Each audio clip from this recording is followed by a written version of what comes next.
નમસ્કાર મિત્રો, સ્વાગત છે તમારું માર્કેટ બુલેટિન ચેનલમાં. માર્કેટ બુલેટિન ચેનલમાં તમને ખ્યાલ જ છે કે આપણે પોસ્ટ કરીએ છીએ શેર બજાર તથા આઈપીઓને લગતા તમામ મહત્ત્વના અપડેટ એ પણ આપણી ગુજરાતી ભાષામાં. તો હજુ સુધી તમે ચેનલને સબસ્ક્રાઈબ ન કરી હોય તો જલ્દી જ કરી આપજો અને આપણા મિત્રો સાથે પણ વિડીયોની લિંક શેર કરજો અને તેમને પણ સબસ્ક્રાઈબ કરવાનો આગ્રહ કરજો. તો ચાલો વધુ વાત ન કરતાં શરૂઆત કરીએ. આજે આપણે વાત કરશું મેઇન બોર્ડ આઈપીઓની. આઈપીઓ સોમવારે પૂરો થાય છે તો વિડીયો થોડો લાંબો હશે, પણ વિડીયો આપ સરસ સંપૂર્ણ નિહાળજો. કારણ કે હજુ સુધી તમને આવી માહિતી કોઈ પણ હિન્દી, અંગ્રેજી કે ગુજરાતી યુટ્યુબ ચેનલ ઉપર નહીં મળી હોય. અને વિડીયો જોયા બાદ વિડીયોને લાઇક અને ચેનલને સબસ્ક્રાઈબ જરૂર કરજો. અને આ વિડીયો વિશે કે આઈપીઓ વિશે આપણે કોઈ પ્રશ્ન હોય તો કોમેન્ટમાં જરૂર જણાવજો. તો ચાલો વધુ વાત ન કરતાં શરૂઆત કરીએ મુખ્ય મુદ્દાની. તો આજે આપણે વાત કરશું ઇન્ડો ગલ્ફ ક્રોપ સાયન્સીસ લિમિટેડના આઈપીઓ વિશે. આઈપીઓ વિશે આપણે સંપૂર્ણ વિશ્લેષણ કરશું. તેમાં શું લાભ છે, શું જોખમ છે અને શું રોકાણની તકો છે, તેના વિશે આપણે માહિતી મેળવશું, એ પણ આપણી ગુજરાતી ભાષામાં. તો શરૂઆત કરીએ કંપની પરિચયથી. તો Indo Gulf Crop Sciences Limited એ ભારતમાં કૃષિ રસાયણોના ઉત્પાદન અને નિકાસ ક્ષેત્રે એક જાણીતું નામ છે. 1993માં સ્થપાયેલી આ કંપની ખેડૂતોને ઉચ્ચ ગુણવત્તાવાળા કૃષિ ઉત્પાદનો અને ઉકેલો પૂરા પાડવા ઉપર ધ્યાન કેન્દ્રિત કરે છે. કંપની મુખ્યત્વે પાક સંરક્ષણ ઉત્પાદનો, છોડના પોષક તત્વો અને જૈવિક ઉત્પાદનોના ઉત્પાદન અને વેચાણ સાથે સંકળાયેલી છે.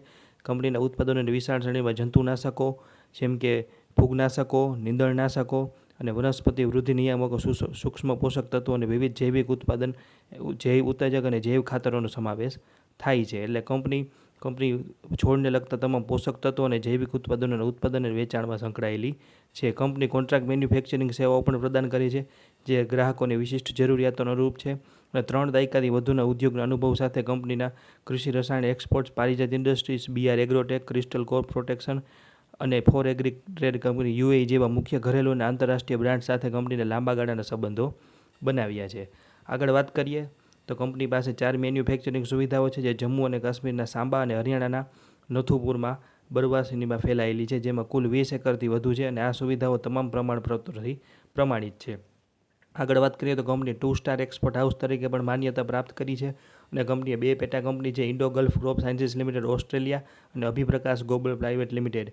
કંપની ભારતભરના 22 રાજ્યો અને 3 કેન્દ્ર શાસિત પ્રદેશોમાં તેમજ 34થી વધુ દેશોમાં મજબૂત વેચાણ અને વિતરણ નેટવર્ક ધરાવે છે.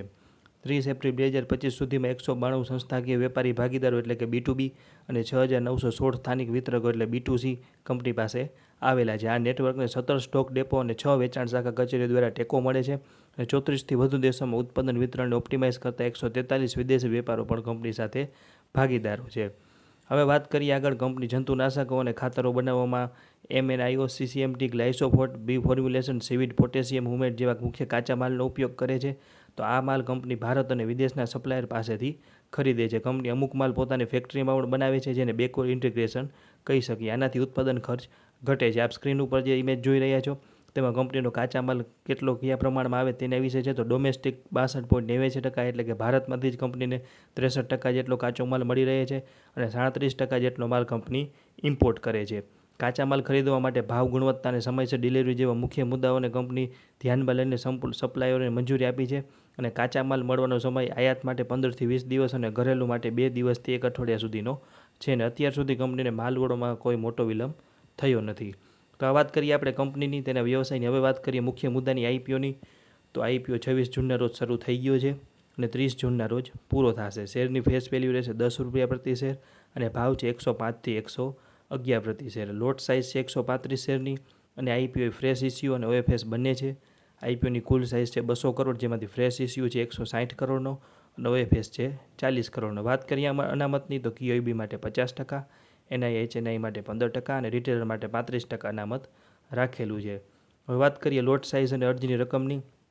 તો રિટેલર કોટામાં અરજી કરવા માટે 1 લોટની અરજી કરવી ફરજિયાત છે, જેમાં શેર મળશે 135 અને તેની રકમ થાય ₹14,985. સ્મોલ HNI કોટાની શરૂઆત થશે 14 લોટથી, તેમાં 1,890 શેરની અરજી કરવી ફરજિયાત છે, જેની રકમ થશે ₹2,09,790. અને બિગ HNI કોટાની શરૂઆત થશે 67 લોટથી, તેમાં શેર મળશે 9,045 અને તેની રકમ થશે ₹10,03,995. તો આ વાત કરીએ આઈપીઓની. હવે વાત કરીએ આપણે કંપનીના પરિણામોની. આપ જે સ્ક્રીન ઉપર પરિણામો જોઈ રહ્યા છો તે તમામ આંકડા કરોડમાં છે.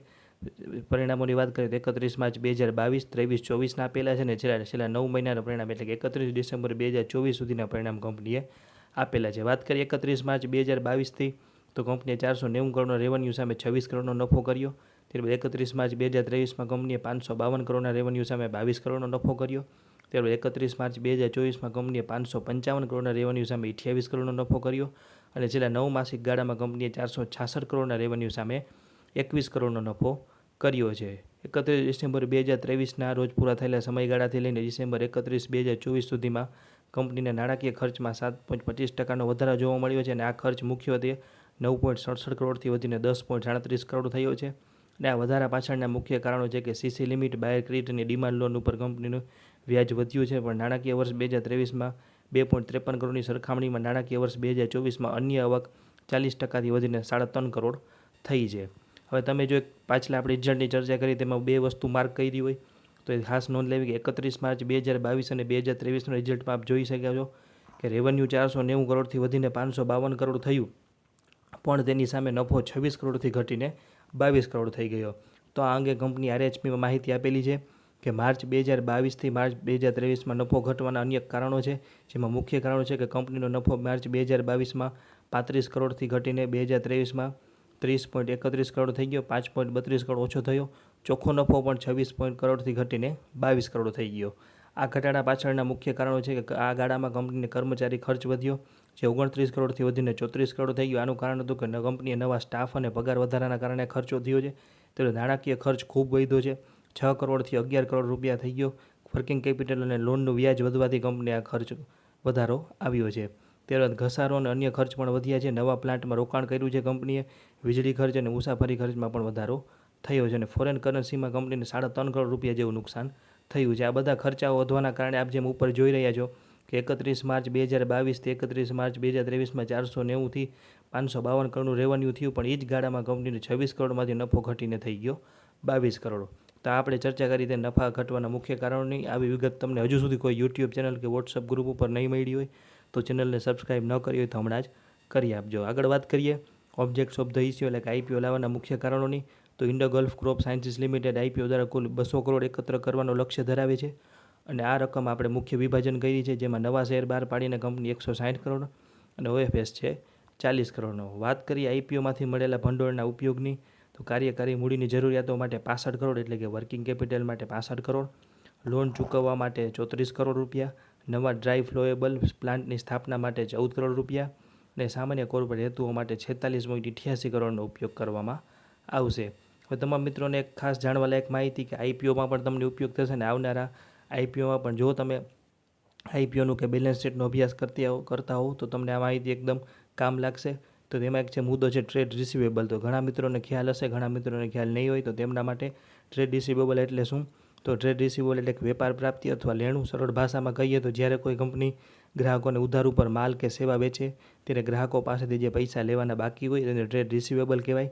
આ એક પ્રકારની ચાલુ મિલકત છે જે દર્શાવે છે કે કંપનીએ કમાણી કરી લીધી છે પરંતુ રોકડ હજુ મેળવી નથી. આ રકમ પાછળથી ગ્રાહકો પાસેથી વસૂલ કરવામાં આવે છે. ટ્રેડ રિસીવેબલને સામાન્ય રીતે એકાઉન્ટ રિસીવેબલ તરીકે પણ ઓળખવામાં આવે છે. ભારતમાં કૃષિ ક્ષેત્રમાં ટ્રેડ રિસીવેબલ સરેરાશ દિવસો વધુ જોવા મળે છે કારણ કે વ્યવસાયની પ્રકૃતિ જેવી છે. અન્ય ઉદ્યોગોની સરખામણીમાં અહીં ચૂકવણીનો સમયગાળો લાંબો હોઈ શકે છે. સામાન્ય રીતે ભારતમાં વ્યવસાયથી વ્યવસાય એટલે કે B2Bમાં ઇનવોઇસ માટે સરેરાશ 70 દિવસ જેટલો સમય લાગે છે. જો કે કૃષિ જેવા મોસમી વ્યવસાયમાં આ સમયગાળો નોંધપાત્ર રીતે વધુ હોઈ શકે છે. આ કંપનીમાં પણ ટ્રેડ રિસીવેબલનો સમયગાળો મોટો છે. તો આ કંપનીનું ટ્રેડ રિસીવેબલની વાત કરીએ તો કંપનીનું ટ્રેડ રિસીવેબલ હોલ્ડિંગ પીરિયડ ખેડૂતો પાસેથી મળતી ચૂકવણીમાં વિલંબ થવાના કારણે વધ્યો છે, જેમાં મુખ્ય કારણ પ્રતિકૂળ વરસાદ છે. સમયગાળામાં થયેલો વધારાની વાત કરીએ તો નાણાકીય વર્ષ 2022માં ટ્રેડ રિસીવેબલ હતું 106 દિવસ, 2023માં 117 દિવસ અને 2024માં 146 દિવસ થયું. આ સમયગાળો અન્ય ઉદ્યોગો કરતાં વધુ છે કારણ કે વ્યવસાય ખેડૂતો આધારિત છે અને મોસમી છે. ડીલરો અને ડિસ્ટ્રીબ્યુટર ખેડૂતોને પાક મળ્યા પછી જ બાકીની ચૂકવણી કરે છે. આ પરિસ્થિતિમાં કંપની માટે એક મોટા પડકાર છે જેને મેનેજ કરવાની અને સુધારવાની જરૂર છે. તે સંપૂર્ણપણે ખરાબ નથી કારણ કે આ ઉદ્યોગની સહજ પ્રકૃતિનો એક ભાગ છે અને કંપની તેને સુધારવા માટે સક્રિય પગલાં લઈ રહી છે. આગળ વાત કરીએ ટ્રેડ પેયેબલ એટલે શું, એ પણ આપ બેલેન્સ શીટમાં અને આરએચપીમાં જોઈ શકો છો. તો ટ્રેડ પેયેબલ એટલે કે વેપાર દેવા અથવા ચૂકવવાપાત્ર લેણા. સરળ શબ્દોમાં કહીએ, જ્યારે કોઈ કંપની સપ્લાયર્સ પાસેથી ઉધાર ઉપર કાચો માલ કે સેવાઓ અન્ય વસ્તુ ખરીદે ત્યારે સપ્લાયરને જે પૈસા ચૂકવવાના બાકી હોય તેને ટ્રેડ પેયેબલ કહેવાય છે. આ કંપનીની જવાબદારી એટલે કે લાયબિલિટી છે જે દર્શાવે છે કે કંપનીએ વસ્તુઓ મેળવી લીધી છે પરંતુ હજુ તેના પૈસા ચૂકવ્યા નથી. આ રકમ ચોક્કસ સમયગાળા માટે સપ્લાયરને ચૂકવવાની હોય છે. કંપનીની ખરીદીમાં આયાત અને સ્થાનિક સોર્સિંગ બંનેનો સમાવેશ થાય છે. મુખ્ય કાચો માલ મોટી કંપનીઓ પાસેથી અને પેકેજિંગ સામગ્રી MSME પાસેથી કંપની મેળવવામાં આવે છે. આ સોર્સિંગ ક્રેડિટ પીરિયડ ચૂકવણીનો સમયગાળાને અસર કરે છે. વાત કરીએ ક્રેડિટ પીરિયડમાં થયેલા ફેરફારની, તો નાણાકીય વર્ષ 2022માં 102 દિવસ, 2023માં 73 દિવસ કે જે ઘટાડો આવ્યો. નાણાકીય વર્ષ 2024માં 101 દિવસ થયો, કારણ કે સપ્લાયર્સે ખરાબ સિઝન અને બજારમાં રોકડની તંગીના કારણે ક્રેડિટ લંબાવી હતી, જે ડેપ્ટર દિવસો વધારવામાં પણ મદદરૂપ થઈ હતી. અને 31 ડિસેમ્બર 2024 સુધી 66 દિવસનો કંપનીએ ટ્રેડ પેયેબલનો સમયગાળો દર્શાવ્યો છે. કંપનીના ટ્રેડ પેયેબલની વર્તમાન પરિસ્થિતિ 66 દિવસ અને ભવિષ્યના 75 દિવસનો લક્ષ્યાંક સકારાત્મક છે. તે દર્શાવે છે કે સપ્લાયર સાથે કંપનીને સારા સંબંધો જાળવી રાખી અને કાચા માલનો અવિરત પુરવઠો સુનિશ્ચિત કરવા પ્રતિબદ્ધ છે, અને તે જ સમયે રોકડ વ્યવસ્થા પણ સુધરી રહ્યા છે. આ વાત કરીએ આપણે ટ્રેડ રિસીવેબલની, ટ્રેડ પેયેબલની. હવે આપણે વાત કરશું થોડી કમ્પેરિઝનની, કે જે RHPમાં આપેલું છે. કંપનીની લિસ્ટેડ હરીફ કંપનીઓની વાત કરીએ તો Aries Agro, Basant Agro, Best Agro Life, Bhagiratha Chemicals, Hiranbhai Industries, India Pesticide અને ધર્મરાજ ક્રોપગાર્ડ. આ સેક્ટરનો કે આ બધા સ્ટોકની વાત કરીએ પી રેશિયોની, તો એરિસ એગ્રીનો પી રેશિયો છે 17નો, બસંત એગ્રોનો 44, બેસ્ટ એગ્રો લાઈફનો 12, ભગીરથા કેમિકલ્સનો 101, હિરણભાઈ ઇન્ડસ્ટ્રીનો 35, ઇન્ડિયન પેસ્ટિસાઇડનો 41 અને ધર્મરાજ ક્રોપગાર્ડનો 18. ઇન્ડો ગલ્ફ ક્રોપ સાયન્સ લિમિટેડનો પી રેશિયો 25ની આસપાસ છે. વાત કરીએ સેક્ટરની, તો હાઈએસ્ટ રેશિયો છે 101.81નો અને લોએસ્ટ છે 12નો, એટલે કે સરેરાશ 38ના પી રેશિયો પર આ સેક્ટર ટ્રેડ કરી રહ્યું છે. અને આ કંપનીનો IPO આવી રહ્યો છે 25ના પી ઉપર, એટલે કે વ્યાજબી પી ઉપર આવી રહ્યો છે. હવે વાત કરીએ આપણે 5 સારી અને 5 નબળી બાબતોની કંપની વિશે અને IPO વિશે. તો સારી બાબતોથી શરૂઆત કરીએ તો કંપની પાસે વૈવિધ્યસભર પોર્ટફોલિયો અને 30 વર્ષનો અનુભવ છે. ક્રોપ પ્રોટેક્શન અને બાયોલોજીમાં 22 રાજ્યો અને 34 દેશોમાં કંપનીની હાજરી છે. ત્યારબાદ નાણાકીય વૃદ્ધિ, નાણાકીય વર્ષ 2024માં 555 કરોડથી આવક, 28 કરોડનો નફો, 25.9% નફામાં વૃદ્ધિ. 2024 નાણાકીય વર્ષ 2024માં IPO ફંડના ઉપયોગની વાત કરીએ તો 65 કરોડ વર્કિંગ કેપિટલ, 34 કરોડની લોન ચૂકવણી અને 14 કરોડ રૂપિયામાં નવા પ્લાન્ટની સ્થાપના એક બહુ સારી બાબત છે. અને ઉદ્યોગની તકોની વાત કરીએ તો $14.5 બિલિયન એગ્રોકેમિકલ માર્કેટ છે, જે 9% CAGRથી વધી રહ્યું છે. અને મેક ઇન ઇન્ડિયાને પણ સરકાર તરફથી પણ સમર્થન મળી રહ્યું છે. અને કંપની પાસે મજબૂત રિસર્ચ અને ડેવલપમેન્ટ છે, ISO પ્રમાણિત લેબ છે, 8 વૈજ્ઞાનિકો, 4 ઉત્પાદન સુવિધાઓ કે જે 20 એકરથી વધુમાં ફેલાયેલી છે. આ વાત છે 5 સારી બાબતોની. હવે થોડી કંપની નબળી બાબતો વિશે ચર્ચા કરીએ, જે એક સામાન્ય છે કે કાચા માલની આયાત ચીન ઉપર નિર્ભરતા છે કંપનીની 30% જેટલી, જે ફોરેક્સ અને સપ્લાય ચેનનું જોખમ સાબિત થઈ શકે છે. ત્યારબાદ છે ઊંચી વર્કિંગ કેપિટલ, પીક સિઝનમાં રિસીવેબલથી કેશ ફ્લો ઉપર દબાણ આવી શકે છે. ત્યારબાદ છે થોડા નિયમનકારી જોખમ કે રસાયણો ઉપર પ્રતિબંધનું જોખમ, જે ખર્ચમાં વધારો કરી શકે છે. અને એક છે કે સ્પર્ધા, એરિસ એગ્રો, હિરણભાઈ જેવી કંપનીઓથી કંપનીના માર્જિન અને માર્કેટ શેર ઉપર થોડું દબાણ આવી શકે છે. ત્યારબાદ છે એક ચક્રીય વ્યવસાય, કે જે એક નોર્મલ છે, કે હવામાન અને ખેતી ચક્ર ઉપર નિર્ભરતા માંગમાં અનિશ્ચિતતા લાવી શકે છે. તો આપણે તમામ વાત કરી ઇન્ડો ગલ્ફ ક્રોપ સાયન્સીસ લિમિટેડના IPO વિશે, તેની તમને A to Z માહિતી આપી. હવે IPOમાં અમે શું કરવાના છે, અંગત રીતે એપ્લાય કરવું, અવોઇડ કરવું અને લિસ્ટિંગ શક્ય છે કે નહીં તે વિશે વાત કરીએ. તો અમે ઇન્ડો ગલ્ફ ક્રોપ સાયન્સ લિમિટેડના IPOનું સંપૂર્ણપણે વિશ્લેષણ કરેલું છે, જે તમને વિડીયો દ્વારા પણ માહિતી આપી, જેમાં આપણે તમામ સારી અને નબળી બાબતોનો અભ્યાસ કરેલો છે. અને IPO સાઇઝ નાની હોવાથી એલોટમેન્ટ થોડુંક અઘરું રહી શકે છે. હાલની IPO માર્કેટની પરિસ્થિતિ જોતાં IPOમાં 6%થી 8%ના સારાથી મધ્યમ લિસ્ટિંગ નફા માટે અમે અંગત રીતે અરજી કરીશું. અને લાંબા ગાળા રોકાણકારો કંપનીનો નાણાકીય ટ્રેક રેકોર્ડ, બજાર હાજરી અને એગ્રોકેમિકલ સેક્ટરની વૃદ્ધિની સંભાવનાઓ જોતા લાંબા ગાળા રોકાણકારો IPOમાં રોકાણનું વિચારી શકે. ખાસ કરીને ભારતના ખેતી ક્ષેત્રમાં વધતી માંગ અને નિકાસની તકો ભવિષ્યમાં ફાયદાકારક રહી શકે છે. ત્યારબાદ તમામ મિત્રો એક ખાસ નોંધ લેવી કે સ્ટોક માર્કેટમાં રોકાણ જોખમને આધીન છે. આ કોઈ ખરીદ વેચાણની સલાહ નથી કે ટ્રેડિંગ ટિપ્સ નથી. આ વિડીયોમાં આપેલી માહિતી RHP ઉપરથી લીધેલી છે, અને આ વિડીયો બનાવવા પાછળ અમારો કોઈ અંગત ફાયદો નથી. કોઈ પણ પ્રકારનું રોકાણ કરતાં પહેલાં કે IPOમાં એપ્લાય કરતાં પહેલાં આપણે નાણાકીય સલાહકારની સલાહ લેવી જરૂરી છે. કોઈ પણ પ્રકારના નફા કે નુકસાન માટે અમે જવાબદાર નથી. તો આ વાત કરીએ આપણે ઇન્ડો ગલ્ફ કોર્પ સાયન્સીસ લિમિટેડના IPO વિશે, અને આવનારા સમયમાં આવનારા તમામ મેન બોર્ડ અને SME IPO વિશે અને શેર બજારના તમામ મહત્ત્વના અપડેટ વિશે ગુજરાતી ભાષામાં મેળવવા માટે માર્કેટ બુલેટિન ચેનલને લાઇક, શેર અને સબસ્ક્રાઇબ કરો. અને IPOમાં અરજી કરતા આપણા મિત્રો સાથે પણ આ વિડીયોની લિંક શેર કરો. આભાર.